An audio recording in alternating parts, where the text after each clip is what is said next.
Commander Jeffrey Palmer scanned the gleaming crystalline spires of Neopraise Central through the viewport as his shuttle descended toward the diplomatic tower. The city's architect had clearly intended to create a harmonious blend of Terran and Aurelian design aesthetics, but to Jeffrey's eyes, the result resembled a battlefield where neither style had emerged victorious, much like the fragile peace between their peoples. Approaching diplomatic landing pad, Commander, his pilot announced. Security protocols activated. Aurelian delegation already present. Jeffrey nodded, straightening his midnight blue Terran Alliance uniform. The silver insignia of his rank caught the light, a reminder of the responsibility he carried. This exchange was supposed to be a routine diplomatic formality, a simple supervision of the transfer of certain disputed artifacts back to their Aurelian owners. Simple in theory. In practice, anything involving Aurelians was complex. Remember, his superior, Colonel Trent, had briefed him earlier. The daughter of Ambassador Vex will be present. Anna Vex has a reputation for testing boundaries. Stay vigilant, but diplomatic. As the shuttle settled onto the landing pad, Jeffrey composed his features into a mask of professional detachment. He'd trained for far worse scenarios than babysitting a privileged ambassador's daughter. How difficult could it be? The answer awaited him in the diplomatic reception hall, where a delegation of tall, silver-skinned Aurelians stood in formation around a central figure. Even from across the room, Jeffrey could see that Anna Vex was everything her reputation suggested. Her midnight blue skin contrasted with flowing silver hair that seemed to capture and magnify the room's light. Unlike the other Aurelians, who wore formal diplomatic attire, she was dressed in what appeared to be ceremonial garb. Impractical for diplomacy, but certainly effective at commanding attention. Ambassador Vex, a distinguished Aurelian with age lines etching his silver-blue face, stepped forward. Commander Palmer, the Terran Alliance honors us with your presence. May the stars align for our continued cooperation. Jeffrey bowed slightly, the appropriate gesture when greeting an Aurelian of ambassadorial rank. Ambassador Vex, the honor is mutual. I trust the preparations for the artifact transfer are proceeding according to schedule. Indeed, though my daughter, the ambassador's eyes flickered briefly toward Anna, has expressed interest in viewing the artifacts before they are sealed for transport. Jeffrey had been briefed on this possibility. The artifacts, ancient relics discovered in the disputed Helios Nebula, were under strict security protocols. No one, Terran or Aurelian, was permitted to interact with them outside of specified conditions. I understand her interest, Jeffrey replied carefully, but protocol is clear. The artifacts must remain sealed until they reach the Aurelian homeworld. A subtle tension rippled through the Aurelian delegation. Ambassador Vex nodded slowly, but Jeffrey's attention was drawn to Anna, whose luminescent eyes had narrowed to slits. Commander Palmer, she spoke for the first time, her voice carrying an unexpectedly melodic quality that somehow made her words more cutting. Surely you understand the spiritual significance these artifacts hold for our people. I simply wish to perform a brief blessing ritual before they depart. A matter of minutes, nothing more. Jeffrey recognized the trap immediately. Any exception would be viewed as precedent, potentially undermining the entire security framework established for the disputed territories. Lady Vex, he replied, using her formal title. I'm afraid the security protocols were established by both our governments. No exceptions can be made, even for spiritual observances. Anna stepped forward, her movements graceful, yet somehow predatory. The Aurelian guards tensed but made no move to stop her. Do you know what these artifacts represent to the Aurelian people, Commander? She was closer now, close enough that Jeffrey could see the subtle bioluminescent patterns shifting beneath her skin, an Aurelian display of strong emotion. They're not mere objects. They are connections to our ancestors, to our very essence. Would you deny us this connection out of adherence to paperwork? The last word was delivered with such contempt that several Terran officers shifted uncomfortably. Jeffrey remained still. The protocols exist to protect these connections, Lady Vex, to ensure they arrive safely at their destination, where proper rituals can be performed in appropriate conditions. Appropriate conditions? Her voice rose slightly. You lecture an Aurelian on appropriate conditions for our own sacred objects? Ambassador Vex made a subtle gesture toward his daughter, clearly attempting to defuse the situation. Anara, Commander Palmer is simply following his orders, as must we. All. But Anara seemed beyond diplomatic subtleties now. She stepped even closer to Jeffrey, invading the personal space that Terrans instinctively preserved. Her eyes, silver with flecks of violet, burned with an intensity that would have intimidated a lesser officer. I wish to see the artifacts, she stated, no longer a request, but a demand. I will perform the blessing ritual. The consequences of failing to do so would be spiritually catastrophic. Jeffrey stood his ground, aware that every eye in the room was fixed on this confrontation. I understand your concern, but my answer remains the same. The protocols were established for reasons we both must respect. Something changed in Anara's expression then, a calculation, a decision. Before Jeffrey could react, she drew herself up to her full height, towering several inches above him. You humans, she hissed, her voice carrying throughout the suddenly silent chamber, always hiding behind your protocols and regulations. Too afraid to act on your own authority. Too weak to make decisions without consulting your endless chains of command. Jeffrey remained silent, recognizing the provocation. Are you even capable of independent thought, Commander Palmer? Her bioluminescent patterns flared brightly. Or are you simply a programmed drone, repeating whatever instructions your superiors have loaded into your limited mind? The insult hung in the air, but Jeffrey knew better than to take the bait. Aurelians often tested potential allies and opponents with verbal provocations, searching for emotional weaknesses. But Anara Vex wasn't finished. In a move that shocked even her fellow Aurelians, she stepped forward until her face was mere inches from Jeffrey's. Then, with deliberate slowness, she gathered moisture in her mouth and spat directly into his face. The reaction was instant and electric. Gasps echoed through the chamber. Ambassador Vex called out his daughter's name in horror. The Aurelian guards froze, caught between protocol and utter shock. In Terran culture, spitting in someone's face was among the highest forms of disrespect. In military circles, it was an assault that historically had triggered duels to the death. Even in the progressive 24th century, it remained an unforgivable transgression. Jeffrey felt the warm spittle slide down his cheek, but his expression never changed. Time seemed to slow as options raced through his mind. A diplomatic incident was already unfolding. The question was how severe it would become. In the split second, as Anara's triumphant smile began to form, Jeffrey made his decision. His movement was so swift that few in the room actually saw it happen. One moment he was standing still, enduring the insult. The next, Anara Vex was secure in a compliance hold, a strip of antimicrobial fabric from his uniform pocket pressed firmly across her mouth.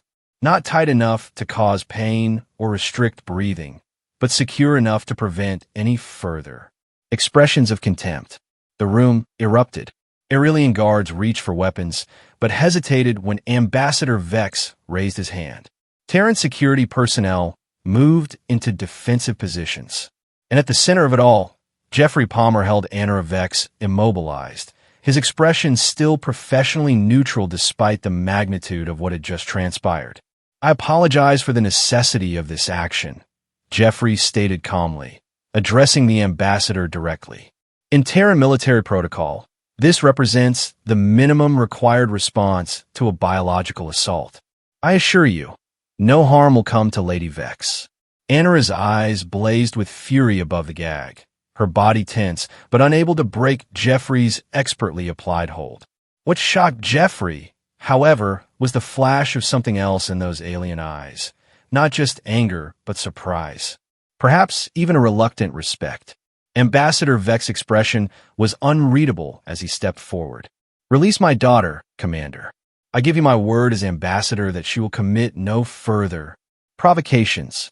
Jeffrey nodded once and smoothly released Anara, removing the makeshift gag and stepping back in one fluid motion. He stood at attention, awaiting whatever diplomatic fallout would follow.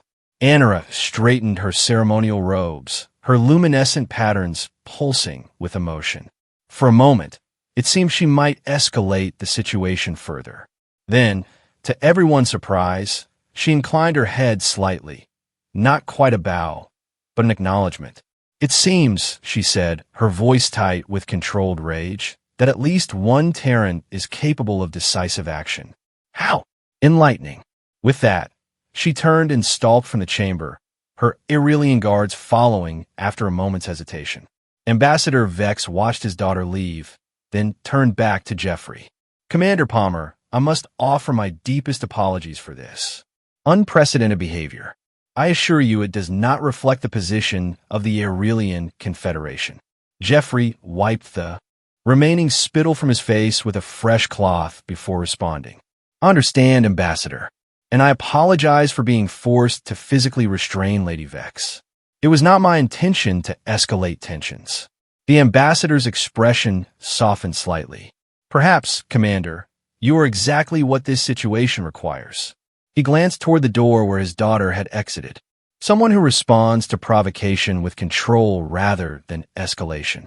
Jeffrey wasn't certain he liked where this conversation was heading.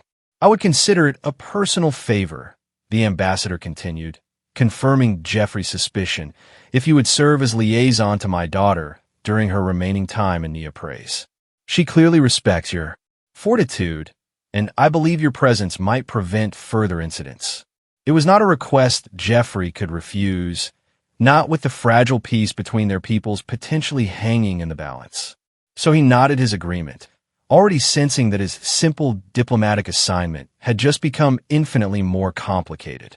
As the attendees gradually dispersed, resuming their duties with an undercurrent of tension, Jeffrey couldn't shake the memory of Anara's eyes in that moment when he'd restrained her.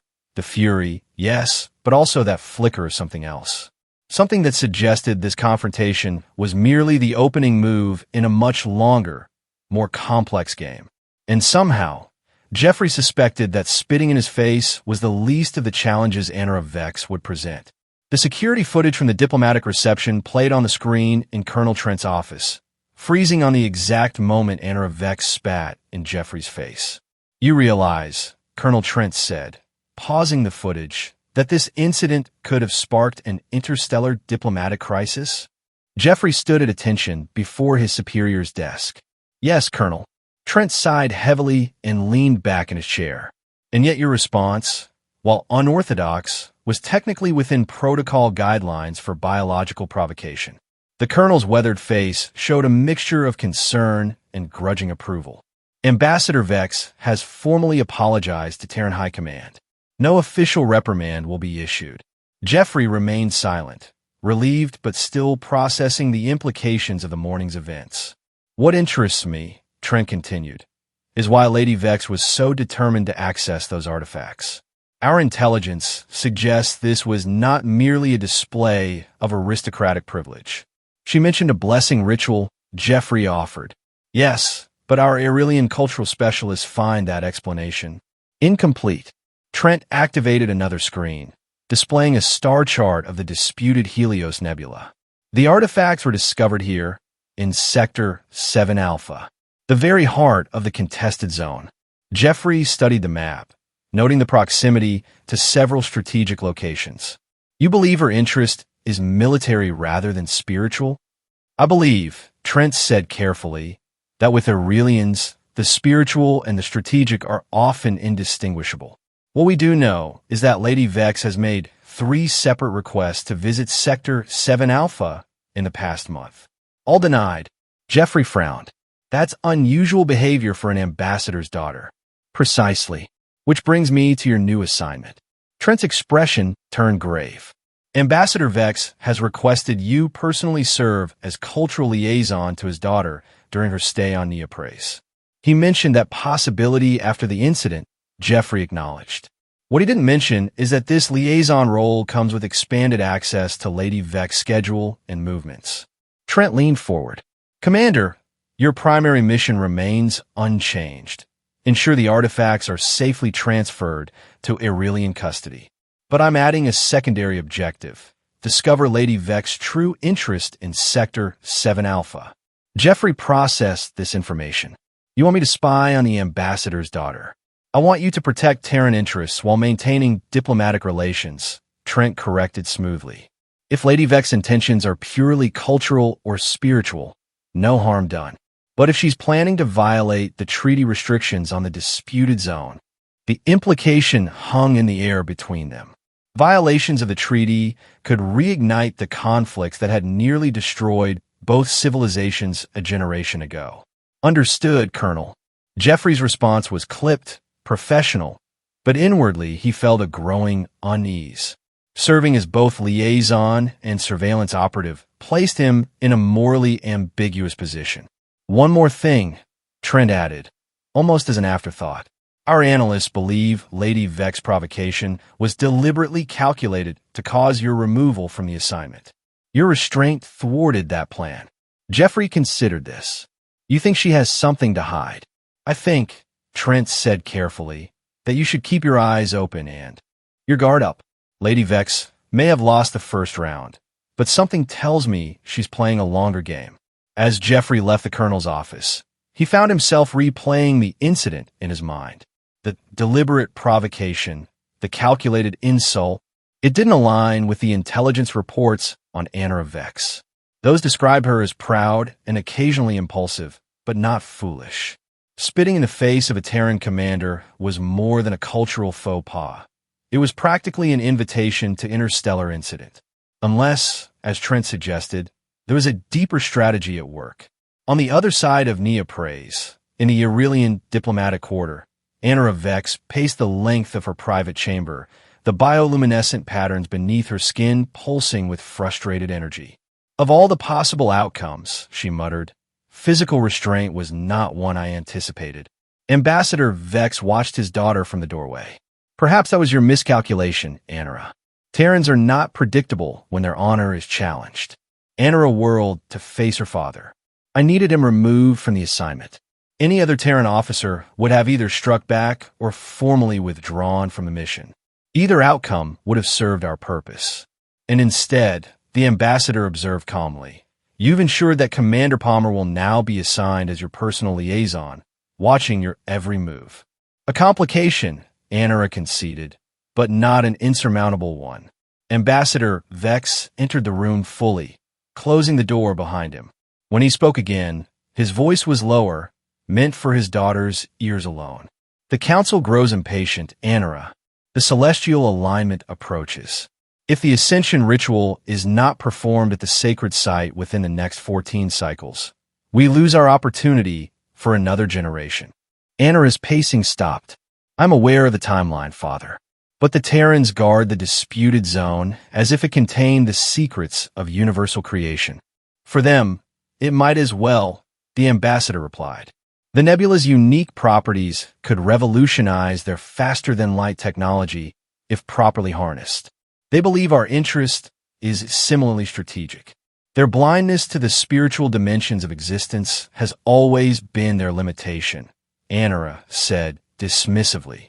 But it may yet work to our advantage. They will be looking for weapons or technology, not a priestess performing an ancient ritual.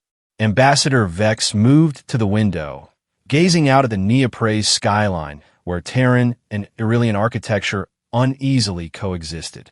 And what of Commander Palmer? He will not be easily deceived. For the first time since the confrontation, Anna's expression softened into something approaching thoughtfulness. No, he will not. His response was unexpected. Most Terrans would have reacted with rage, with emotion. His control was impressive.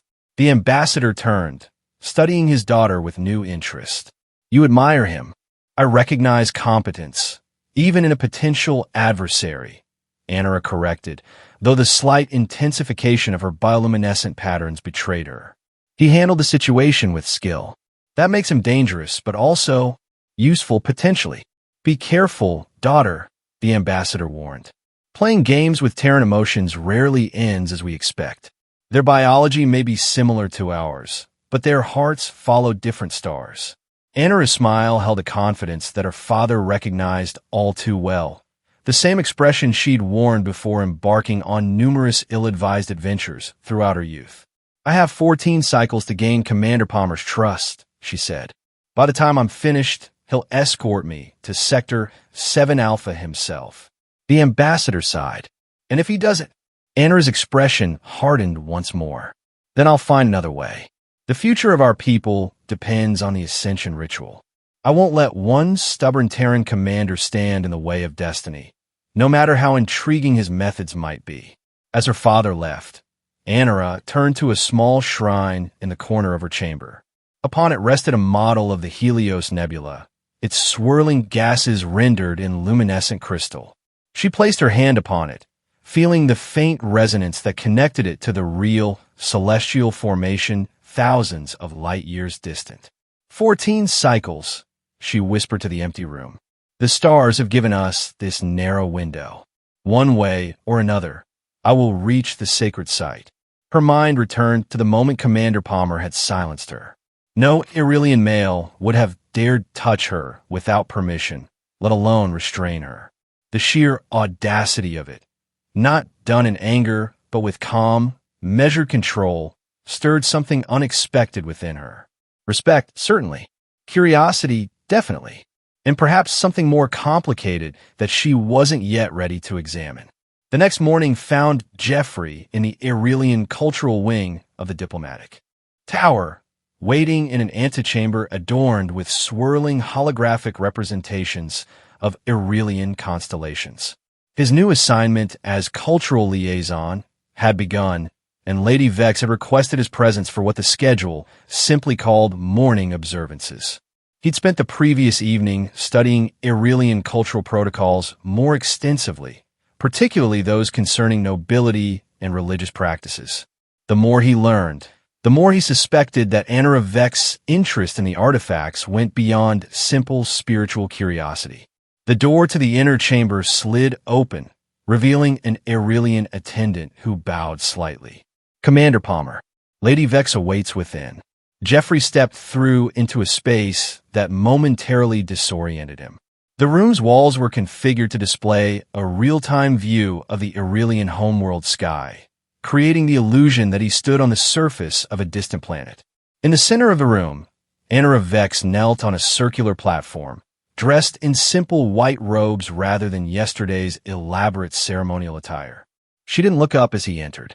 "You're punctual, Commander. A trait our people share, at least." Jeffrey remained near the entrance, uncertain of the protocol for this situation. "Your father indicated these morning observances were important to your well-being." Now she did look up, her silver-violet eyes finding his across the chamber. "Did he explain what they entail?" "No. Only that my presence was requested." Anara gestured to a spot across from her on the circular platform. "Then allow me to enlighten you. Please be seated." Jeffrey approached cautiously and lowered himself to a cross-legged position on the indicated spot. Up close, he could see that the platform was inscribed with intricate patterns that matched the constellations swirling overhead. "These are not merely morning observances," Anara explained, her tone less hostile than the previous day. "This is _Ilaravesh_, the communion of stars. A daily practice for those who follow the path of celestial harmony." "You're a religious practitioner?" Jeffrey asked, genuinely surprised. The intelligence briefings had described her as politically active, but had made no mention of spiritual devotion. A smile touched her lips. "Your surprise is evident, Commander. Did you assume I was merely a spoiled ambassador's daughter with no purpose beyond provocation?" Jeffrey maintained his diplomatic composure. "I try not to make assumptions about people I've just met, regardless of first impressions," diplomatically stated. Her smile lingered. "To answer your question, yes, I am _Stellari_, what you might call a priestess, though the translation lacks nuance. My spiritual path is intrinsically connected to celestial phenomena." This new information shifted Jeffrey's understanding of her interest in Sector 7 Alpha. If she was indeed a religious leader, Her desire to access the disputed zone might be genuinely spiritual rather than political or military. The communion requires shared focus, Anara continued. Since you are to be my shadow during my stay, it seems practical to include you rather than having you awkwardly observe from the periphery. Jeffrey nodded. I appreciate the inclusion. How should I participate? Simply focus on the stars above, she instructed, gesturing to the swirling, celestial display. Allow your consciousness to expand beyond the boundaries of self. The practice honors the interconnectedness of all beings with the cosmic forces that shape our existence. Jeffrey followed her gaze upward, studying the unfamiliar constellations of the Aurelian sky. For several minutes, they sat in silence. He wasn't sure if he was expanding his consciousness as instructed, but he found the quiet contemplation unexpectedly calming after the tensions of the previous day. You're surprisingly receptive, Anara observed after some time had passed. Most Terrans find our spiritual practices discomforting. I found that understanding different perspectives is valuable, regardless of whether I share them, Jeffrey replied. A rare attitude.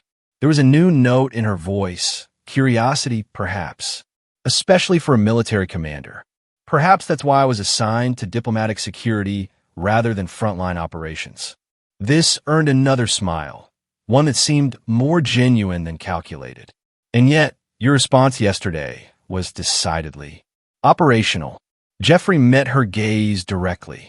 When physically provoked, training takes precedence over diplomatic niceties. Yes, I noticed. Anara's bioluminescent patterns shifted subtly beneath her skin. No Aurelian would have dared respond as you did. Our cultural prohibitions against touching without permission are quite strict, especially regarding those of my rank. I'm aware, Jeffrey acknowledged, which suggests you anticipated a different response to your provocation. Direct, aren't you? Anara's eyes narrowed. Slightly, but her tone remained light. Yes, Commander. I expected either violence or withdrawal. Either would have served my purpose, which was to have me removed from the assignment. Anara studied him for a moment before answering. Yes. Her honesty surprised him. May I ask why? You may ask. Her smile turned enigmatic. Whether I choose to answer is another matter entirely. The tension between them had shifted into something more complex than simple antagonism. There was challenge in her gaze, but also a reluctant respect. I think, Jeffrey said carefully, that your interest in the artifact from Sector 7 Alpha goes beyond a simple blessing ritual. For a fraction of a second, surprise flickered across her features before she controlled it. You're more perceptive than most of your kind, Commander Palmer. Jeffrey, he offered, making a calculated decision to personalize their interaction. If we're to spend significant time together in the coming days, formality seems unnecessarily cumbersome. She considered this, then inclined her head slightly. Jeffrey, then, and you may call me Anara when we are in private settings such as this. Her expression grew more serious. But do not mistake this courtesy for weakness or capitulation. My objectives remain unchanged, which are to fulfill my duties as Stellaria. She rose gracefully to her feet, signaling the end of the morning practice. The rest, you'll have to discover through your own observational skills, which, I must admit, appear sharper than I initially assumed. Jeffrey stood as well, noting that the hostility of their first meeting had evolved into something more akin to wary mutual assessment. Progress of a sort. One question before we conclude, he said. If your objectives are purely spiritual, why not simply explain them fully? The Terran Alliance respects religious freedoms. Does it? Anara's expression cooled slightly. Your alliance respects what it understands, Jeffrey. But some aspects of Aurelian spirituality exist beyond Terran comprehension or comfort. With that cryptic statement, she swept toward the door, her white robes flowing around her like captured starlight. We have a cultural exchange event at midday. I trust you'll continue your duties as my liaison. The slight pause before the final word carried a hint of irony. As Jeffrey followed her from the chamber, he found himself increasingly certain that Colonel Trent's suspicions were justified. Anara Vex was indeed playing a longer game, one whose rules and objectives remained tantalizingly unclear. But as he watched her move through the diplomatic corridors with graceful purpose, he also found himself wondering if her goals were truly as threatening as Terran intelligence feared. The genuine devotion she displayed during the morning ritual suggested a depth of character absent from her intelligence profile. One thing was becoming clear. Understanding Anara Vex would require looking beyond his briefing documents and security protocols. And despite himself, Jeffrey found that prospect more intriguing than he cared to admit. The cultural exchange event proved to be far more illuminating than Jeffrey had anticipated. Held in the grand atrium of the diplomatic tower, it brought together representatives from various species to showcase artistic traditions, culinary delights, and ceremonial performances. For the first time since their confrontation, Jeffrey observed Anara in her element, moving effortlessly between diplomatic groups, displaying a charisma and cultural knowledge that contradicted her apparent disdain for political niceties. More surprisingly, she seemed intent on including him in these interactions rather than attempting to elude his supervision. The Centaurian ambassador has expressed interest in Terran military history, she informed him, drawing him into a conversation with a tall, avian humanoid. I mentioned your expertise in the subject. Jeffrey found himself engaged in a detailed discussion of ancient Earth battle tactics with the fascinated Centaurian, while Anara occasionally interjected with comparisons to Aurelian historical strategies. The conversation flowed naturally, and Jeffrey realized with some surprise that he was actually enjoying himself. As the event progressed, he and Anara fell into an unexpected rhythm.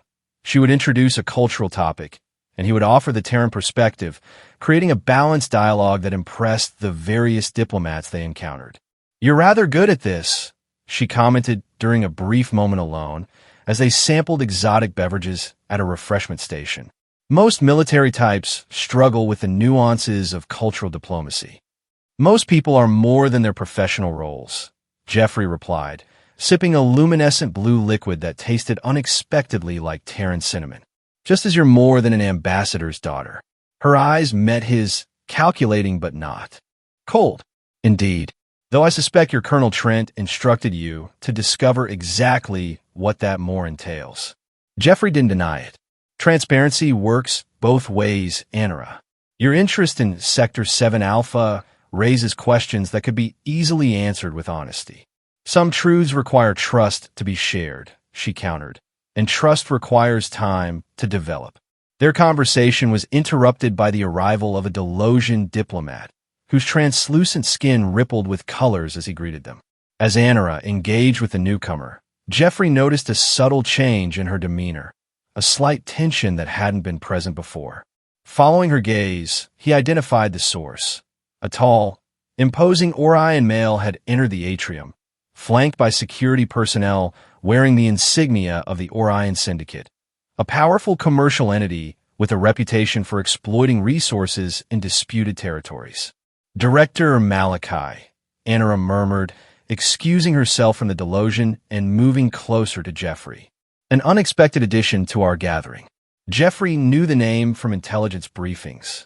Darius Malachi, Director of Acquisition for the Orion Syndicate, had a reputation for obtaining valuable resources through methods that skirted the boundaries of legality. "You know him?" Jeffrey asked quietly.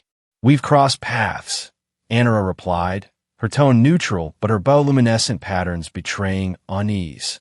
"The Syndicate has expressed interest in Helios Nebula resources in the past. My father rejected their proposals for joint exploitation."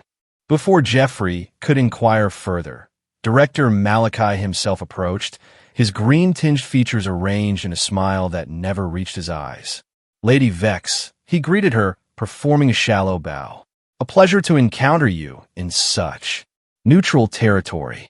"Director," Anara acknowledged with rigid formality. "I wasn't aware the Syndicate had been invited to today's cultural exchange." "We have cultural traditions worth sharing too," Malachi replied smoothly, his gaze shifting to Jeffrey. "And a Terran commander as your escort? Fascinating development." Jeffrey introduced himself with professional courtesy, instantly disliking the calculating assessment in Malachi's eyes. Commander Palmer is serving as cultural liaison during my stay on Neopraise, Anara explained, her tone revealing nothing of their complex dynamic. How fortunate, Malachi's smile widened. Perhaps the commander might be interested in the Syndicate's proposal for resolving the Helios dispute.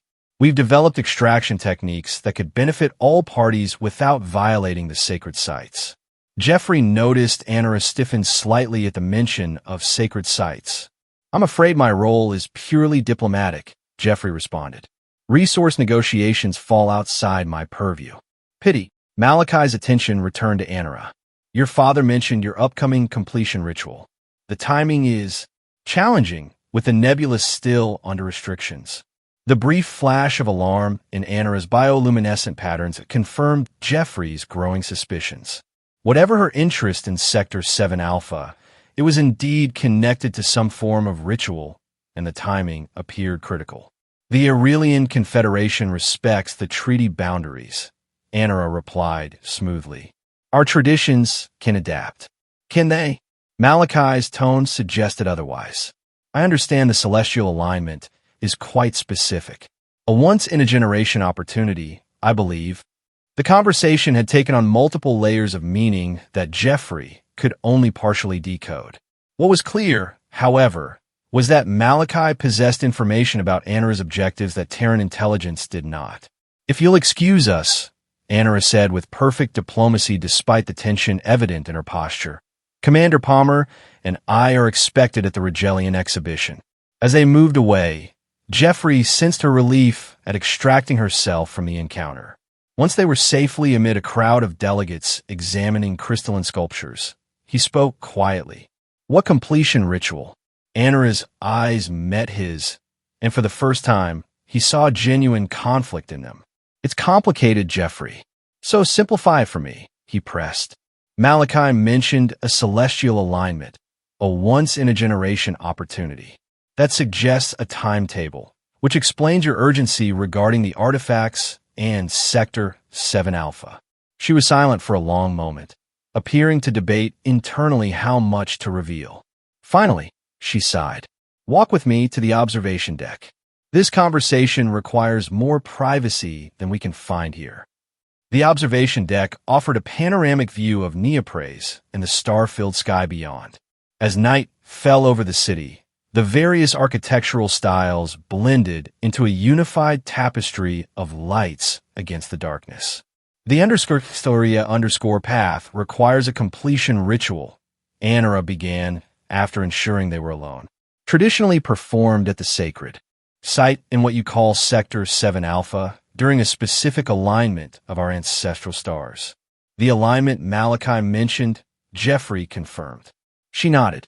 It occurs once every 42 standard years. Without completing the ritual during this alignment, my path as _Stellaria_ remains unfulfilled. Her voice took on a more personal tone. I would be incomplete, unable to serve my people in the capacity I've trained for my entire life. And this alignment is approaching. Jeffrey asked, beginning to understand her desperation. 14 cycles from now, what you would call 2 weeks, Anara confirmed. After that, the opportunity is lost until the next generation. Jeffrey processed this information. If her explanation was truthful, her actions, including the provocation that had led to their confrontation, took on new meaning. Why not simply request special access through official channels? Religious accommodations are standard in diplomatic relations. Anara's laugh held little humor. I did, Jeffrey. 3 times. Each request was denied.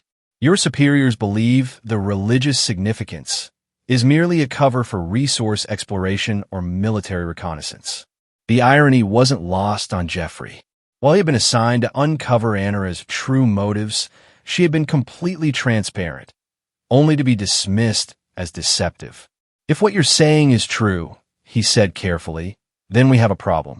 The treaty explicitly prohibits access to the sacred site without unanimous approval from both governments. Hence my unconventional approach yesterday, Anara admitted, turning to face him directly. The city lights reflected in her silver-violet eyes. I thought if I could provoke your removal, perhaps your replacement, might be more flexible or more easily manipulated, Jeffrey added. She didn't deny it. I utilized the tools available to me, Commander. The completion ritual is not merely personal ambition. It carries significance for my entire people. In what way? Anara hesitated, clearly weighing how much to reveal. The Stellaria serve as conduits between our people and the cosmic energies that shaped our evolution. Each generation, a few are chosen to maintain this connection through the completion ritual. Without it, Jeffrey prompted when she fell silent. Our connection to those energies diminishes, she finished. Over generations, it could mean the loss of certain capabilities that define us as Irelians. Jeffrey studied her, noting the genuine concern evident in her features. Your bioluminescence, the empathic abilities some Irelians possess. She nodded. Among others, they aren't merely biological traits, Jeffrey. They're connections to something greater, something your science has yet to fully comprehend.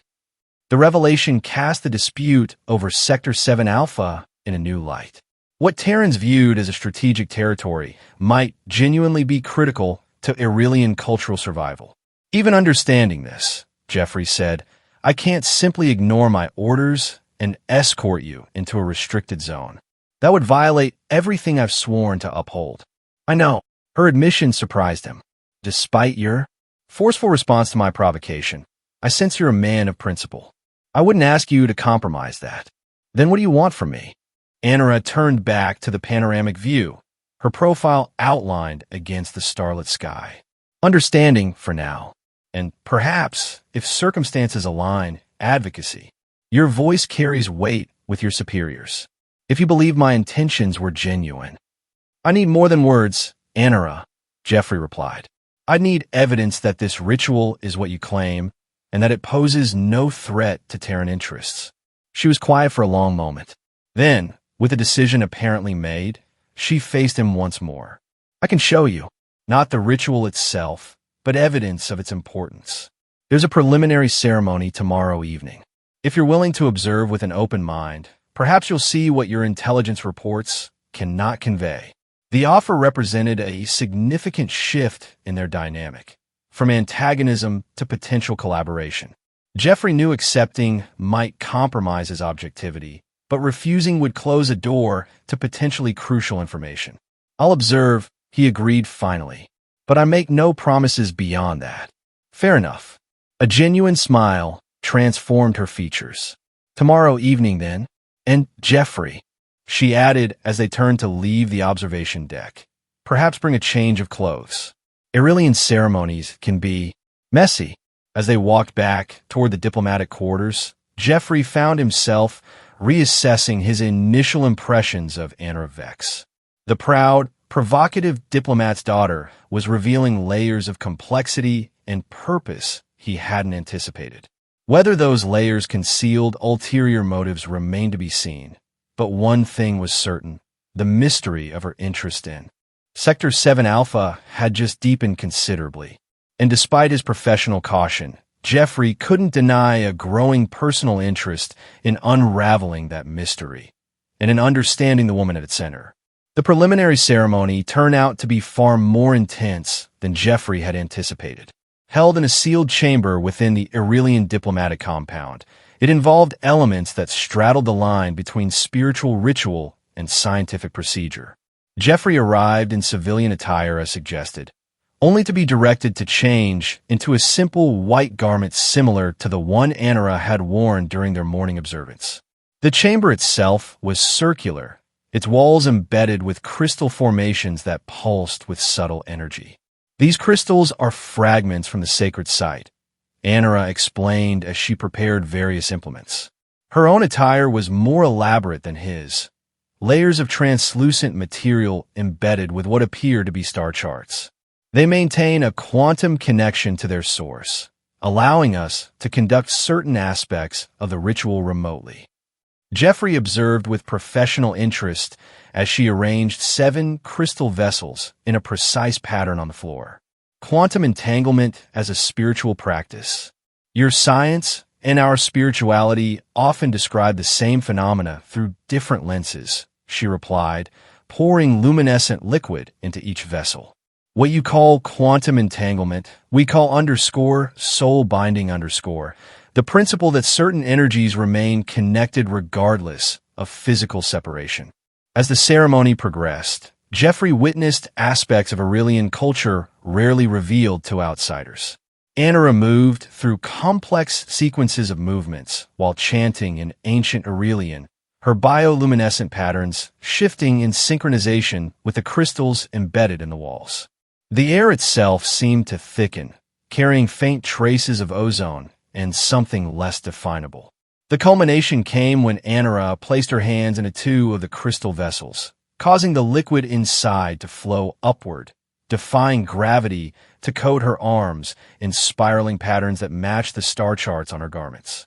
The sight was both beautiful and unsettling. "This is merely preparation," she explained afterward, as they shared a traditional post-ceremony meal of foods that stimulated cellular regeneration. "A way of attuning my body to receive the energies of the completion ritual. These patterns," she indicated the fading luminescence on her arms, "are coordinates, star maps guiding the way to complete communion." "And the completion ritual itself?" Jeffrey asked, genuinely curious now. "Much more intense," she admitted. "It involves direct immersion in the energies present at the sacred site. The process transforms the _stellaria_ physically and spiritually, completing our connection to the cosmic forces that shaped our evolution." As they continued their meal, Jeffrey found himself drawn into deeper conversation about Aurelian beliefs and practices. Anara spoke with a passion and knowledge that revealed years of dedicated study. "You've trained for this your entire life?" he observed. She nodded. "I was identified as having the potential for the _stellaria_ path when I was just a child. While other Aurelian children played and explored, I spent my days in meditation and study." There was no self-pity in her tone, just statement of fact. "Do you ever regret that path?" The question seemed to surprise her. "Regret? No. It is an honor to serve as conduit between my people and the cosmic forces. But," she hesitated, "there have been moments when I've wondered about the roads not taken." Such as, her bioluminescent patterns shifted in what Jeffrey had come to recognize as the Aurelian equivalent of a thoughtful expression. Personal connections, what your people might call romance or partnership. The _stellaria_ path traditionally precluded such attachments until after completion. Traditionally, Jeffrey noted the qualification. A smile touched her lips. "Some traditions evolve, Commander, but personal entanglements have rarely been my priority." "Until the completion ritual is performed," Jeffrey surmised. "Until my duty is fulfilled," she corrected gently. "After which, many possibilities might open." There was something in her gaze as she spoke these words, a brief intensity that suggested meanings beyond the obvious. Before Jeffrey could pursue this line of conversation, however, an urgent signal sounded from the communication panel near the door. Anara rose smoothly and activated the panel, speaking rapid Aurelian with whoever had called. Her expression grew increasingly troubled as the conversation progressed. "What is it?" Jeffrey asked when she disconnected. "Complication," she replied tersely. "The artifacts from Sector 7 Alpha. They've been moved forward in the processing schedule. They're being prepared for transport tomorrow rather than next week as originally planned." Jeffrey frowned. "That's unusual. Changes to the artifact transport schedule require approval from both governments." "Exactly." Anara's concern was evident. "My father is investigating, but preliminary information suggests the order came from Terran High Command." This was the first Jeffrey had heard of any schedule change. "That doesn't make sense. Colonel Trent would have informed me of any adjustments to the timeline. Unless," Anara suggested carefully, "he didn't want you to know." The implication hung between them. Had Trent deliberately kept Jeffrey in the dark? And if so, why? "I need to contact my superiors," Jeffrey decided. "Something isn't right about this." As he reached for his communication device, Anara placed a hand on his arm, the first time she had initiated physical contact since their confrontation. "Jeffrey, wait." Consider the timing. If the artifacts are transported to Aurelian space before the celestial alignment, they'll be too far from the sacred site for the completion ritual to succeed. You think this schedule change is deliberately timed to prevent your ritual? Jeffrey asked, skeptical despite his growing trust in her sincerity. I think, she replied carefully, that there are factions within both our governments who benefit from continued tension between our peoples. A successful Stellaria completion would strengthen cultural ties and understanding. Jeffrey considered this. It was true that certain military and industrial interests prospered from the ongoing dispute over the Helios Nebula. If Anra's ritual was genuinely spiritual rather than strategic, those interests might indeed oppose it. Let me speak with Colonel Trent, he said finally. If this is a legitimate schedule change, he'll have an explanation. Anra nodded, but her bioluminescent patterns betrayed continued concern. And if it isn't, then we'll need to reevaluate the situation, Jeffrey answered, unwilling to commit to more before understanding the full picture. As he stepped away to make the call, Jeffrey found himself in an increasingly complex position. His growing belief in Anra's sincerity conflicted with his duty to Terran command. If forced to choose between them, he pushed that thought aside. First facts, then decisions. Colonel Trent's response to Jeffrey's inquiry was troublingly evasive. Schedule adjustments are routine, Commander, the colonel stated, his image on the communication screen carefully neutral. The change was approved through proper channels. With respect, sir, Jeffrey pressed, changes to diplomatic exchanges typically require notification to all assigned personnel. I should have been informed. An oversight, Trent conceded without sounding convinced. Nonetheless, the new schedule stands. The artifacts will be transferred to Aurelian custody tomorrow at 0900 hours. Your presence is required to oversee security protocols. Something in Trent's manner raised Jeffrey's suspicions further. Sir, may I ask what prompted this acceleration of the timeline? A barely perceptible pause. New intelligence suggesting increased Orion syndicate activity in the sector. We deemed it prudent to complete the transfer sooner rather than later. The explanation was plausible. Jeffrey himself had witnessed Malachi's interest at the cultural exchange. Yet something felt off about the entire situation. Understood, sir. I'll adjust my schedule accordingly. After disconnecting, Jeffrey found Anra watching him intently. He confirmed the change, he informed her, cited Orion syndicate activity as the reason. Convenient, she observed. Did you believe him? Jeffrey hesitated. Military discipline demanded loyalty to the chain of command, but his instincts were sending warning signals. I'm not certain, he admitted finally, but regardless of the reason, the timeline has changed. If your ritual must occur during the celestial alignment, and that alignment happens in less than 2 weeks, then I have a serious problem, Anra finished for him.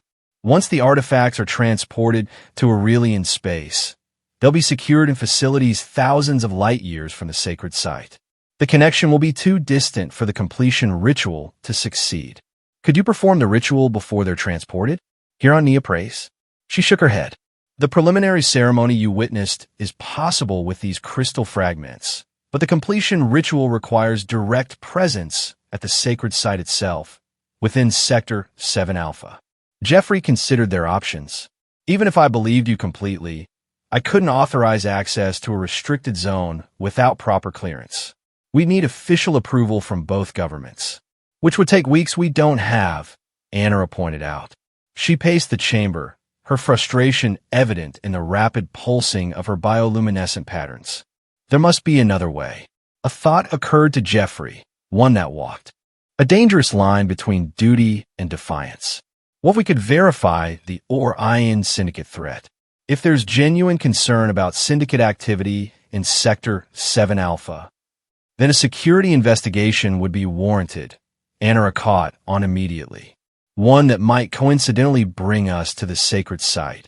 It would require evidence, Jeffrey cautioned. Real evidence of syndicate interference. Anra's expression shifted from frustration to calculation. Director Malachi's presence at the cultural exchange was unusual. And my father mentioned increased syndicate vessels near the nebula borders recently. Not enough, Jeffrey said. We need something concrete: communications, movement patterns, resource surveys. Perhaps. Anara began, then hesitated.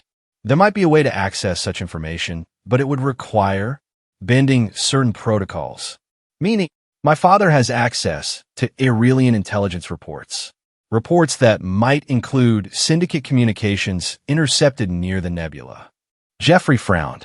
Accessing classified intelligence for unofficial purposes crosses a line, Anara. A line less significant than the one between our peoples if the _Stellaria_ traditions are broken, she countered. I'm not suggesting we falsify evidence, Jeffrey. Only that we actively seek confirmation of what Colonel Trent already claims to believe. The ethical complexity of the situation weighed on Jeffrey. His duty demanded adherence to protocol and the chain of command. Yet if Trent was indeed manipulating the situation, potentially to serve interests opposed to improved Terran-Aurelian relations, did that not also violate the spirit of his duty? Let me think, he said finally. There may be a legitimate approach we haven't considered yet. As they concluded the evening, the preliminary ceremony's energies still lingering in the chamber, Jeffrey found himself at a crossroads. The woman before him, proud, determined, and increasingly trustworthy in his estimation, represented a path diverging from his carefully structured military career. What had begun as a diplomatic security assignment had evolved into something far more complicated. And as he bid Anna goodnight, Jeffrey couldn't help but wonder if the most valuable discovery in Sector 7 Alpha might not be artifacts or resources, but something far more profound: understanding between two people from worlds apart. Over the next 3 days, Jeffrey found himself drawn deeper into Anara's world. Their morning observances became a regular routine, each session building a stronger bond between them. During these quiet moments of shared contemplation, cultural barriers seemed to dissolve, revealing common ground beneath their differences. Simultaneously, they pursued information about Orion Syndicate activities near the Helios Nebula. Ambassador Vex, while cautious about his daughter's increasingly evident connection with the Terran commander, provided access to diplomatic intelligence reports that confirmed unusual syndicate movements near the disputed zone. 3 vessels with mining capabilities, Jeffrey noted as they reviewed the data in a secure room within the Aurelian compound, all maintaining position just outside treaty-defined boundaries. Unusual concentration for commercial operations, Anara agreed, particularly given the lack of officially sanctioned mining in the region. The evidence was mounting, but still circumstantial. Nothing that would definitively justify an investigation mission to Sector 7 Alpha. Their breakthrough came unexpectedly during another cultural exchange event, a formal dinner celebrating artistic collaboration between species. Director Malachi was again in attendance, his attention frequently turning toward Anara and Jeffrey. "He's watching us," Jeffrey observed quietly as they navigated the crowded reception hall. "He's assessing," Anara corrected. "The Syndicate operates on information as much as resources. He's trying to determine if we represent an obstacle to his plans." As the evening progressed, Jeffrey noticed Malachi engaged in intense conversation with several officials, including, surprisingly, a Terran diplomat Jeffrey recognized as having connections to military procurement. "Interesting company our Orion friend keeps," he commented to Anara. She followed his gaze. "Indeed, perhaps worth investigating further." Their opportunity came when Malachi stepped away from the gathering, heading toward a secluded balcony. With a subtle exchange of glances, Jeffrey and Anara separated, he following Malachi directly while she circled around to approach from another entrance. Jeffrey reached the balcony first, finding Malachi engaged in conversation via a small communication device. The director turned sharply at Jeffrey's appearance, quickly terminating the connection. "Commander Palmer," he greeted with forced smoothness. "Seeking fresh air as well?" "Something like that," Jeffrey replied, moving to the balcony's edge. "Beautiful view of the city from here." Indeed, Malachi's posture remained tense.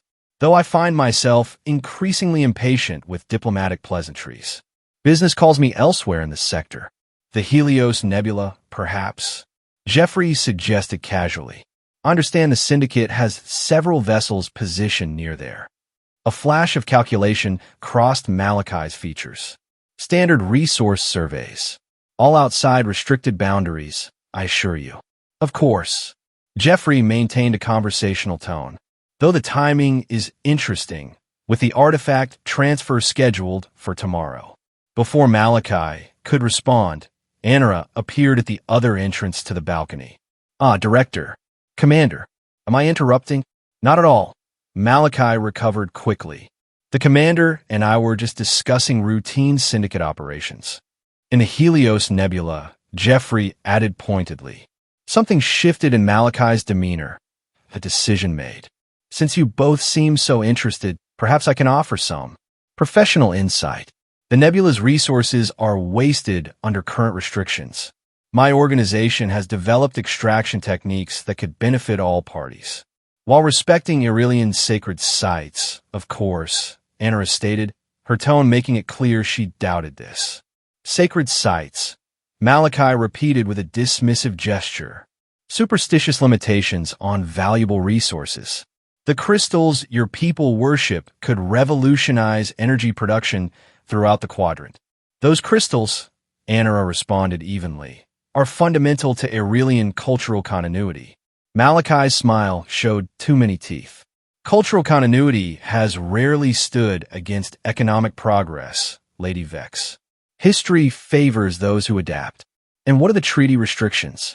Jeffrey interjected. The disputed zone is off limits to all parties. The Orion director's expression hardened. Treaties can be reinterpreted when circumstances change. My sources suggest certain Terran military interests would welcome evidence that the zone requires. Active management. The implication was clear. Elements within the Terran command structure might be collaborating with the Syndicate to undermine the treaty restrictions. That would be highly illegal, Jeffrey stated firmly. Legality is often negotiable in frontier regions, Commander. Malachi checked a device on his wrist. Now, if you'll excuse me, I have other guests to greet. As he departed, Jeffrey and Anara exchanged significant looks. Without speaking, they moved to a more private corner of the balcony. He all but admitted Syndicate plans to violate the treaty, Jeffrey said quietly. And implied Terran military collusion, Anara added. This could explain the accelerated artifact transfer schedule. Jeffrey's mind raced through the implications. If certain factions want to establish military presence in the nebula, they'd need justification.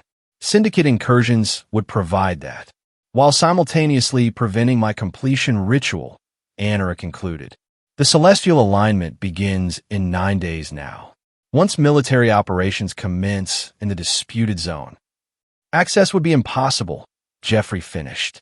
The puzzle pieces were falling into place, revealing a disturbing picture of corruption and manipulation. Anara's bioluminescent patterns pulsed with urgency. We need to act, Jeffrey. With this information, surely we can convince your Colonel Trent to authorize an investigation. Jeffrey considered this, weighing duty against growing evidence of conspiracy. Not Trent, he decided. If he's involved with whatever Malachi implied, we need to go above him. Admiral Chun at Sector Command.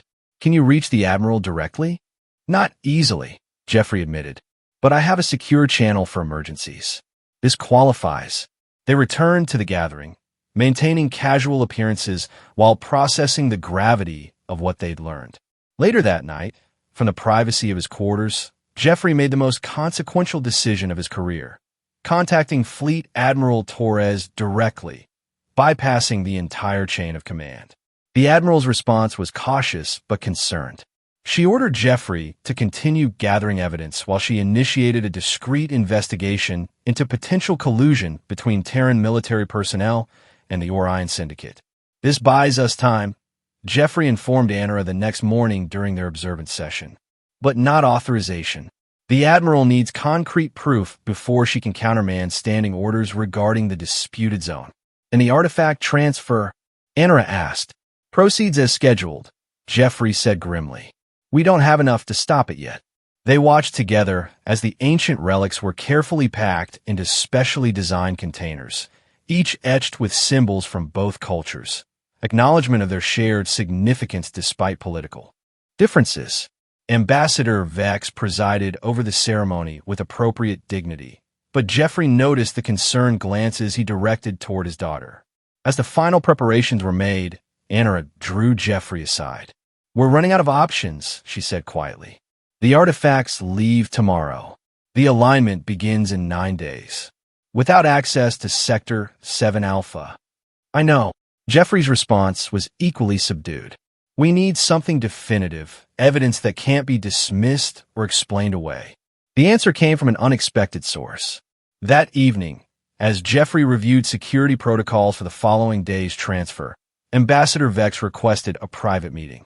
"Commander Palmer," the ambassador began once they were alone in his office, "my diplomatic position restricts what I can say officially. However, as a father concerned for his daughter's future, I feel compelled to share certain information." He activated a secure data terminal, displaying a series of encrypted communications. "These were intercepted by our intelligence services yesterday. They suggest Orion Syndicate vessels are planning to enter the restricted zone 3 days from now, precisely when Terran patrol ships will be conveniently absent for scheduled maintenance." Jeffrey studied the data, recognizing the pattern of coordinated timing. "This is exactly what we suspected." Indeed, the ambassador's expression was grave. "I cannot officially acknowledge these intercepts, nor can the Aurelian government act on them without risking diplomatic incident. But as Anara's father," he paused, seeming to choose his words carefully, "I would be grateful to know that someone was in position to document any treaty violations that might occur." The implication was clear: unofficial authorization for Jeffrey and Anara to enter the disputed zone, ostensibly to gather evidence of syndicate activities. Such documentation would require presence in the restricted area, Jeffrey noted neutrally. "Precisely." Ambassador Vex did not smile, but approval showed in his eyes. "A small vessel, perhaps. Minimal crew. Strictly observational capacity, of course." "Of course," Jeffrey agreed, understanding the diplomatic fiction being constructed. "And if other activities occurred simultaneously, that would be beyond my knowledge or control," the ambassador finished smoothly. "I am merely concerned with potential treaty violations by the Orion Syndicate." As Jeffrey left the ambassador's office, he found Anara waiting in the corridor, barely containing her anticipation. "He showed you the intercepts," she stated rather than asked. Jeffrey nodded. "Your father is an extraordinarily careful diplomat. And a devoted parent," she added softly. "Will you help me, Jeffrey? Not just for the evidence, but for what it means to my people." Standing there in the softly lit corridor, Jeffrey recognized the moment as pivotal, not just for their mission, but for something more personal that had been growing between them. His decision was no longer about duty alone, but about trust, understanding, and possibilities he'd never anticipated when their paths first crossed. "Yes," he said simply.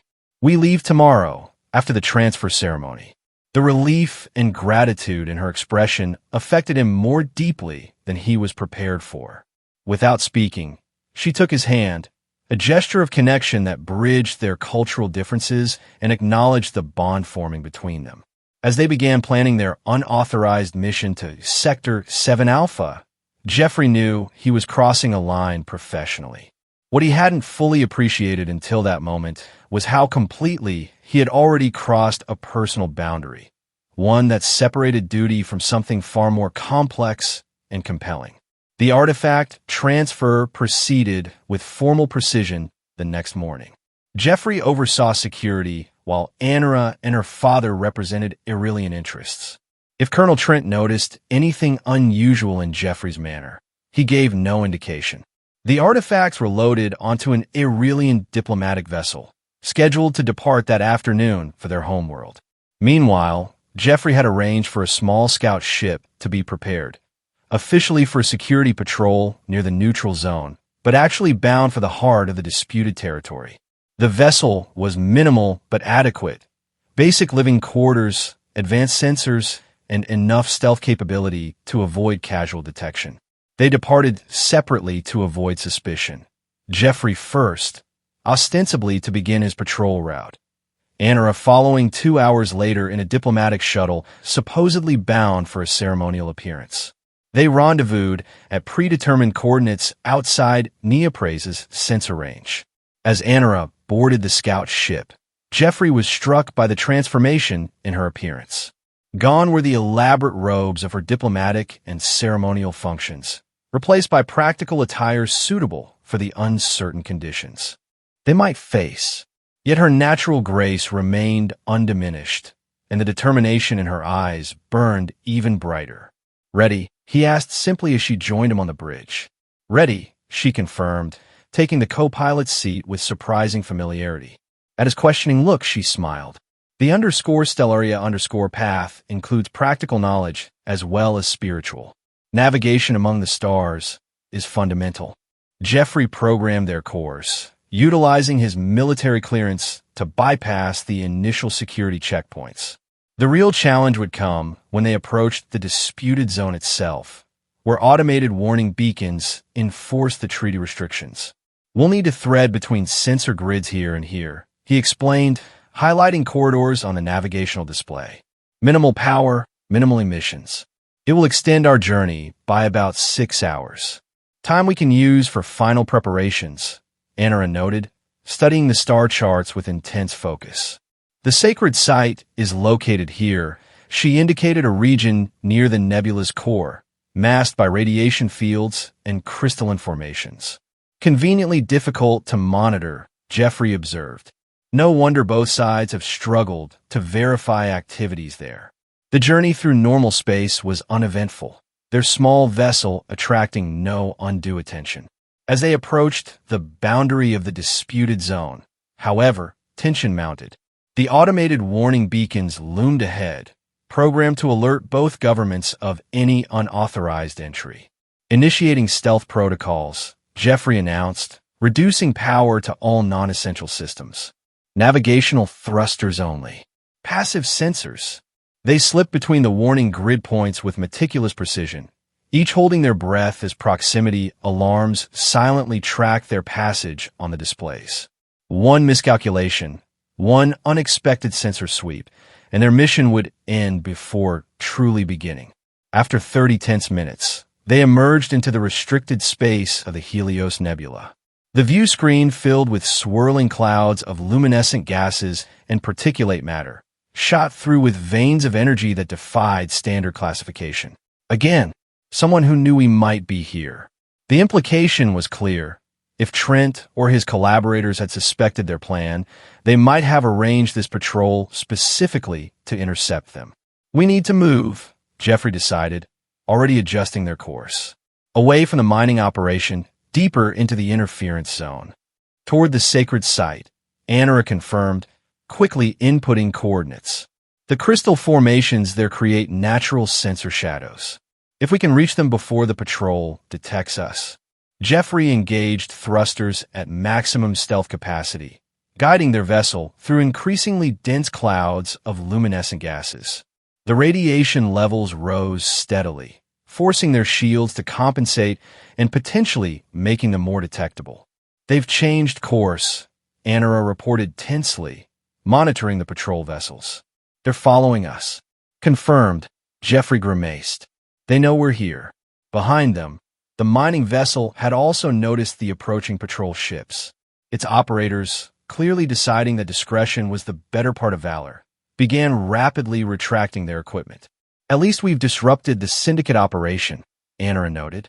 "But if we're captured here, court-martial for me," Jeffrey finished grimly.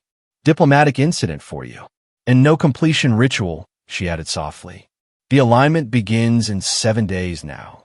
Without access to the sacred site during that window, Jeffrey made a swift decision. "We're not being captured today. Hold on."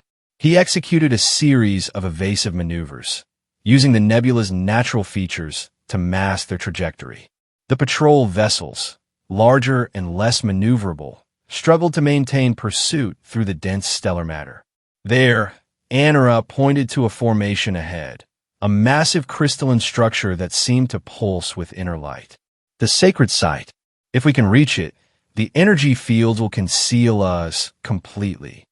Jeffrey pushed their small craft to its limits, sensors blaring warnings about radiation levels and structural integrity. The crystalline formation grew larger in their view screen, its complex geometry stunning even to Jeffrey's untrained eye. It's not just a mineral deposit, he realized aloud. It's a cathedral, Anara finished for him, built not by hands but by cosmic forces over millions of years. As they approached the formation, something unexpected occurred. The crystal structure seemed to respond to their presence, or more specifically, to Anara's. Patterns of light shifted within the massive crystalline spires, almost as if recognizing her. "What's happening?" Jeffrey asked, momentarily distracted from their pursuers. "The preliminary ceremonies," Anara explained, wonder in her voice. "They prepare me to resonate with the sacred energies. The site recognizes me as _Stellaria. This resonance created an unexpected advantage.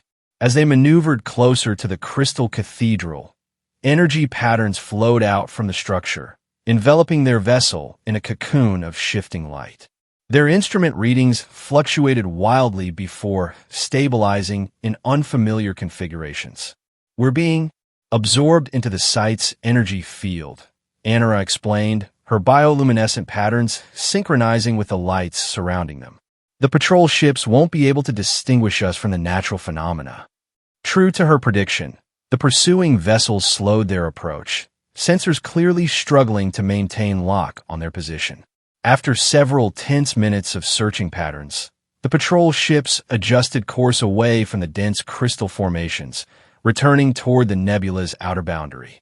"They've given up," Jeffrey confirmed, relief evident in his voice. At least for now.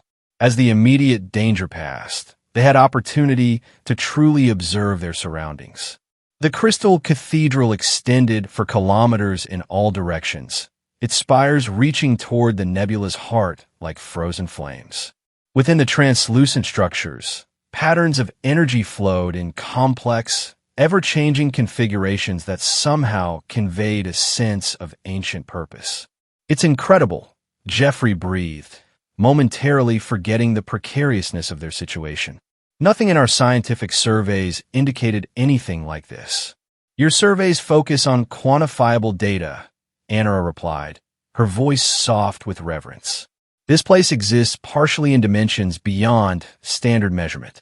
Only those attuned to its frequencies can perceive its true nature."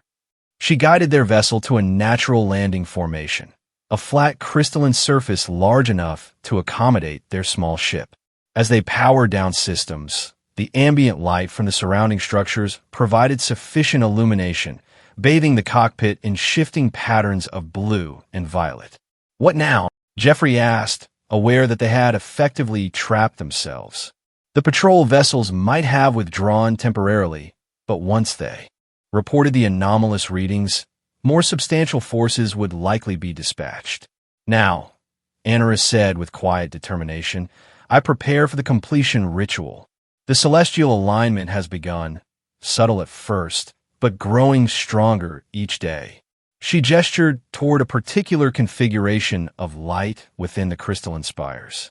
"See how the energies are already responding? 7 days until perfect alignment." Jeffrey studied the security scanners, confirming they were momentarily safe. "And the ritual itself? What does it entail?" Anara hesitated, seeming to choose her words carefully. "Full immersion in the site's energies. A transformation that completes the connection between _Stellaria_ and cosmic forces." She met his gaze directly. "It's not without risk, Jeffrey. The energies that enable connection can also overwhelm. Not every candidate survives the process." This revelation added new weight to her determination. "You're risking your life," he stated rather than asked. "For a purpose greater than myself," she confirmed without drama. "The _Stellaria_ maintain the spiritual foundation of our civilization. Without completed conduits in each generation, that foundation erodes." Jeffrey absorbed this information, finding himself both concerned for her safety and increasingly convinced of the ritual's importance. What had begun as a diplomatic security assignment had become something far more complex. A front-row view of another culture's most sacred traditions and a growing personal stake in their preservation. "We have 7 days," he said finally. 7 days to evade detection, gather evidence of the syndicate operations, and complete your ritual. And find our way home afterward, Anara added with a small smile. They established a temporary base within their vessel, using its systems to monitor for approaching ships while conserving power. The Crystal Cathedral's energy field provided unexpected benefits. It generated ambient heat and appeared to filter the nebula's harmful radiation, creating a sustainable environment within its boundaries. Anara began her preparations immediately, performing complex meditative sequences that synchronized her bioluminescent patterns with the cathedral's flowing energies. Jeffrey divided his attention between security monitoring and discreet observation of her practices, fascinated by the precise movements and focused concentration. During rest periods, they shared meals from their limited supplies and exchanged stories from their respective cultures. The forced proximity and shared danger accelerated the connection growing between them, dissolving remaining barriers of formality and suspicion. "You never explained how you became a commander," Anara noted during one such conversation. "Was military service always your path?" Jeffrey considered the question. "Not initially. I studied xenoanthropology at university, the comparative study of non-Terran cultures. Military service was meant to be temporary, a way to gain practical experience in cross-species diplomacy." "Yet you remained," she observed. "The Alliance-Confederation War interrupted my plans," he explained. "After witnessing the destruction it caused, the miscommunications and cultural misunderstandings that fueled it, I felt I could do more good from within the military structure than as an academic observer." Anara's expression softened. "A peacemaker in warrior's clothing." "Something like that," he acknowledged. "Though I've had my share of combat operations too." "Which explains your efficient response to my provocation." A hint of mischief entered her expression. "I still cannot believe you actually gagged me." Despite the seriousness of their situation, Jeffrey found himself smiling at the memory. "You gave me little choice. Though I must admit, I've been regretting the necessity ever since." "Have you?" Her tone held genuine curiosity. It was the first time anyone had ever treated me as something other than the ambassador's untouchable daughter. It was refreshing in retrospect. "Refreshing isn't the word I'd have chosen," Jeffrey replied dryly. "Career-ending, perhaps. Or diplomatically catastrophic. And yet," she countered, "here we are. Perhaps some boundaries need to be crossed for greater understanding to emerge." The double meaning in her words hung between them, acknowledged but not yet fully explored. Their growing personal connection remained secondary to the mission at hand, but its presence was undeniable, a current of possibility running beneath their practical cooperation.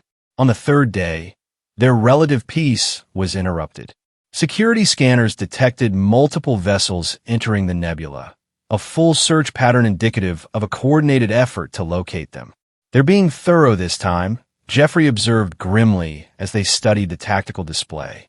"Standard sweep formation, overlapping sensor coverage." Anara frowned, her concentration broken, from the ritual preparations that had occupied most of her waking hours. "Can they detect us through the cathedral's energy field?" "Not directly," Jeffrey confirmed after analyzing the readings. "But they're deploying probe drones designed to penetrate interference. If those reach the sacred site, they'll disrupt the energetic harmonics," Anara completed, alarm evident in her expression. "Even if they don't find us, the interference could render the completion ritual impossible." Jeffrey considered their options. Direct confrontation remained unfeasible. They were outnumbered and outgunned. Escape was equally problematic, as it would mean abandoning the sacred site before the ritual could be completed. "There's another possibility," he said finally. "If we can capture their communications, we might not only gather evidence of collusion, but potentially misdirect their search efforts." Anara's eyes widened with understanding. You're suggesting we hack their secure channels? I'm suggesting, Jeffrey clarified, that my security clearance combined with certain unofficial skills might give us access to their coordination network. She studied him with new appreciation.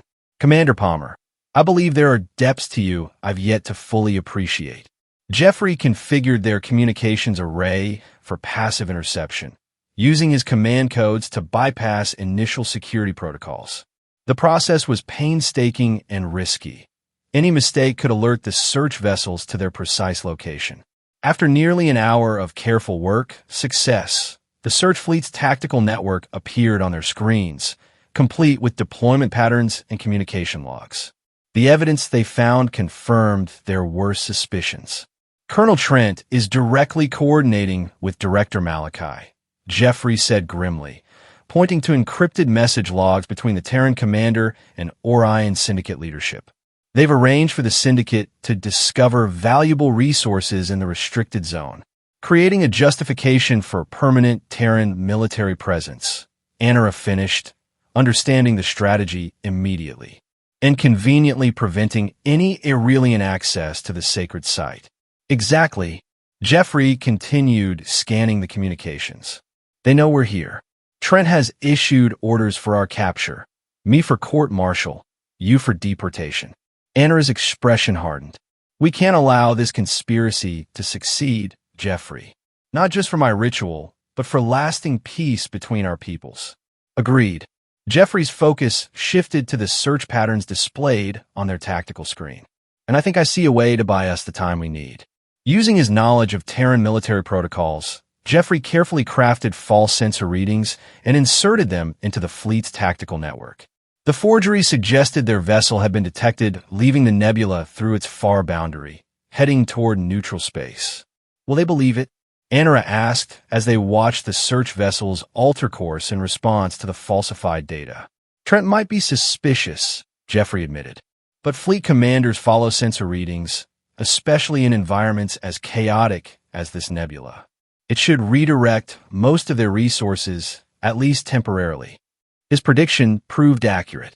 Within hours, the majority of search vessels had redeployed to the nebula's far boundary, leaving only minimal patrols near the sacred site.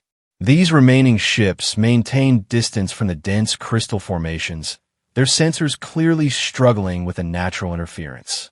That buys us time, Jeffrey confirmed. But we should expect them to realize the deception eventually. How long? Anara asked, already resuming her ritual preparations. Jeffrey calculated based on standard search protocols. 3 days, perhaps 4 if we're fortunate. After that, they'll return with more specialized equipment. 3 days, Anara repeated thoughtfully. The alignment reaches its peak in 4. It will be difficult. Can the ritual be accelerated? She considered this seriously. Traditionally, the preparation phase extends across 7 full cycles. But traditions evolve during peacetime. Her expression grew determined. I've been preparing my entire life for this moment. With sufficient focus, I believe I can complete the necessary attunements in 3 days.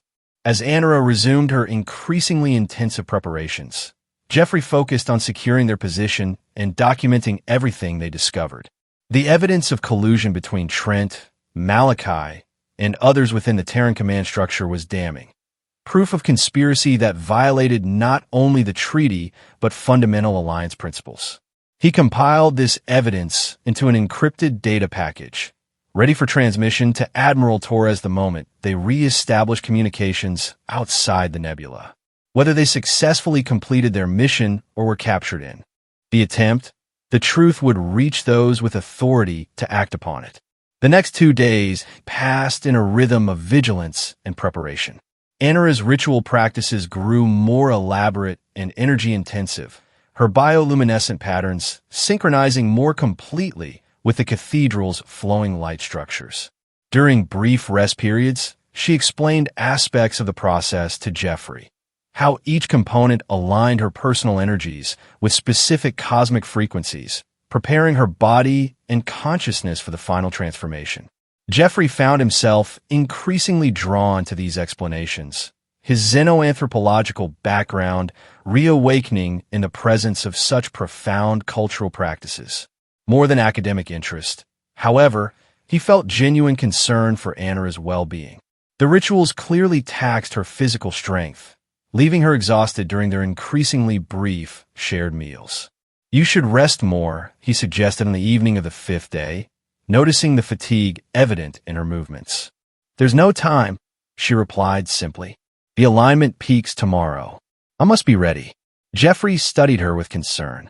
"And if the search fleet returns before then all this will have been for nothing." Her direct gaze held no self-pity, only pragmatic assessment. "But I choose to believe our efforts will succeed, Jeffrey. Sometimes faith in possibility is as important as tactical planning." That night, as Anara meditated within a circle of crystalline fragments she'd arranged in their vessel's small living area, Jeffrey maintained watch from the cockpit. The tactical display showed search vessels still concentrated at the nebula's far boundary, though a few had begun moving back toward the central region. Time running out, he murmured to himself, calculating remaining options. They could attempt escape now, preserving the evidence they'd gathered but abandoning the completion ritual. Or they could remain, hoping the search fleet's return would come just hours too late. The decision, he realized, was no longer merely tactical. Somewhere in these days of shared danger and cultural exchange, Anara's mission had become his own. Her determination, her willingness to risk everything for her people's spiritual continuity, had awakened something long dormant in his own spirit, a belief in purposes greater than pragmatic security concerns. When morning came, as measured by their vessel's chronometers, the nebula's light remaining constant, Anara emerged from her meditation, looking simultaneously exhausted and transfigured. Her bioluminescent patterns had intensified dramatically, pulsing in complex rhythms that matched the cathedral's energy flows. "It's time," she stated simply. Jeffrey checked the tactical display one final time. Search vessels were indeed returning to their sector, but current projections gave them approximately 6 hours before the closest ships could reach scanning range of the sacred site. "You have a window," he confirmed. "Not as large as we'd hoped, but present." Anara nodded, her expression solemn yet serene. "I must enter the heart of the cathedral alone. The energies there would be harmful to you without proper attunement."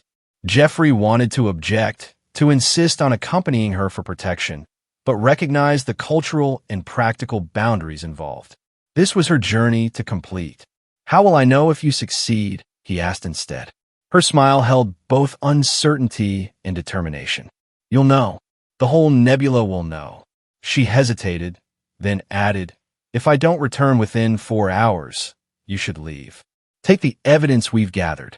Make sure the truth reaches those who can act upon it." "I won't leave without you," Jeffrey stated flatly. "Jeffrey, that's not negotiable," he interrupted. "We complete this mission together or not at all." Something shifted in her expression, surprise yielding to a deeper emotion. Without speaking, she moved closer and placed her hand against his cheek, a gesture of intimacy rarely offered by Aurelians to outsiders. "In another life," she said softly, "under different stars." He covered her hand with his own. "Who says it has to be another life?" For a moment they remained connected, possibilities unspoken but acknowledged flowing between them. Then, with visible reluctance, Anara stepped back. "I must go," she said simply. "The alignment reaches its peak soon." Jeffrey nodded, respecting the necessity. "I'll be waiting."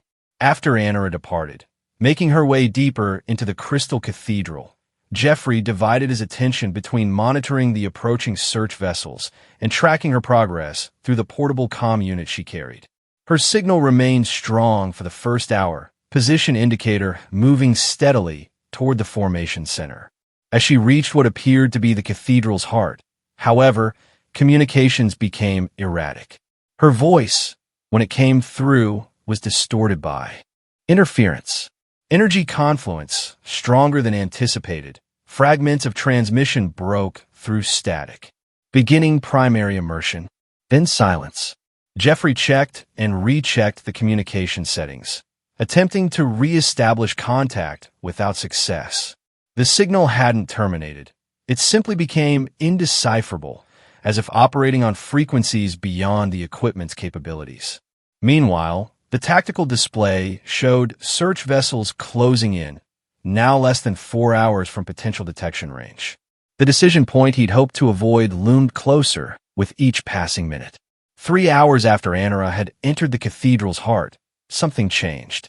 The ambient energy patterns visible through the vessel's viewports intensified dramatically, colors shifting from blues and violets toward brilliant gold.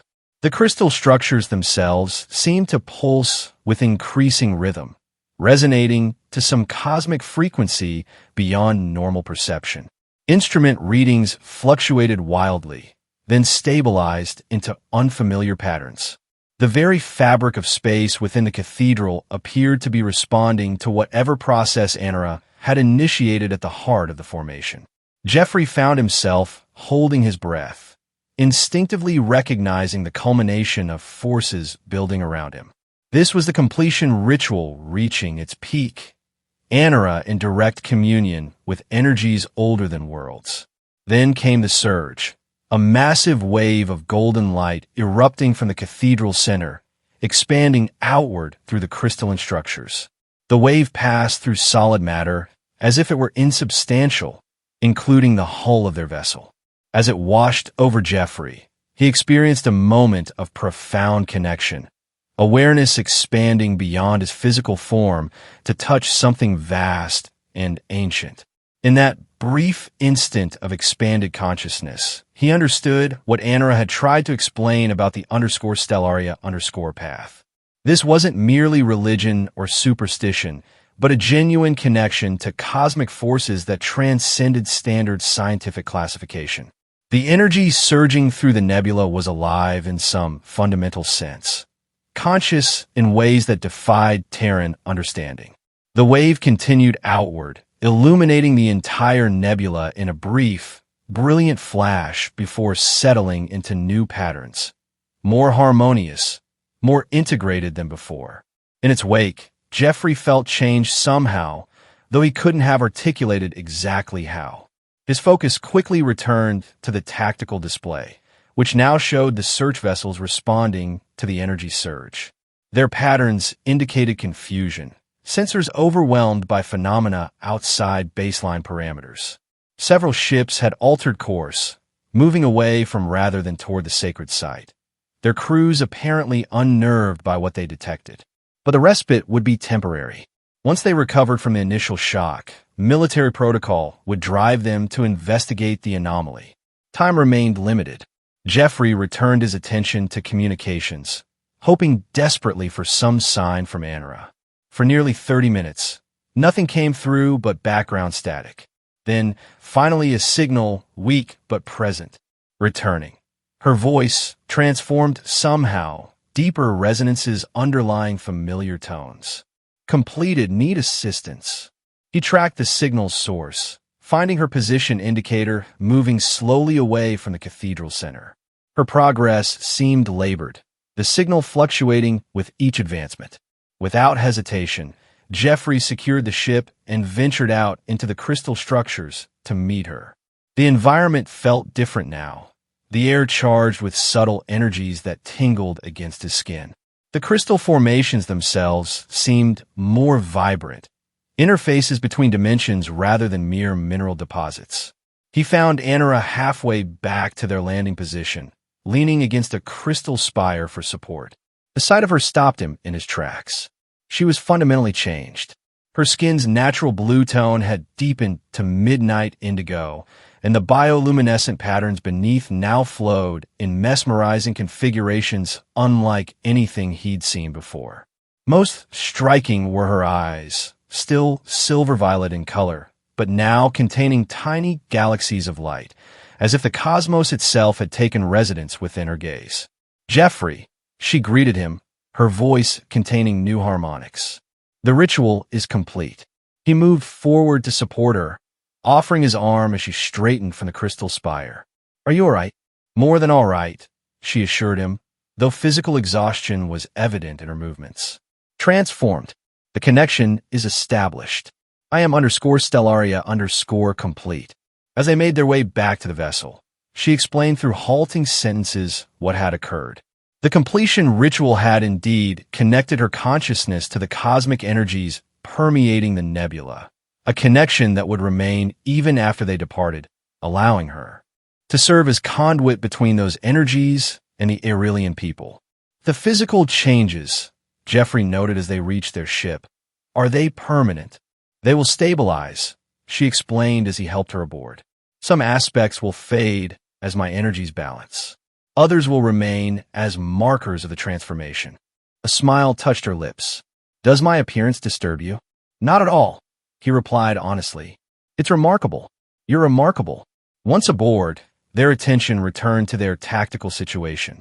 The search vessels had recovered from their initial confusion and were now converging on the energy surge's origin point, directly toward the sacred site.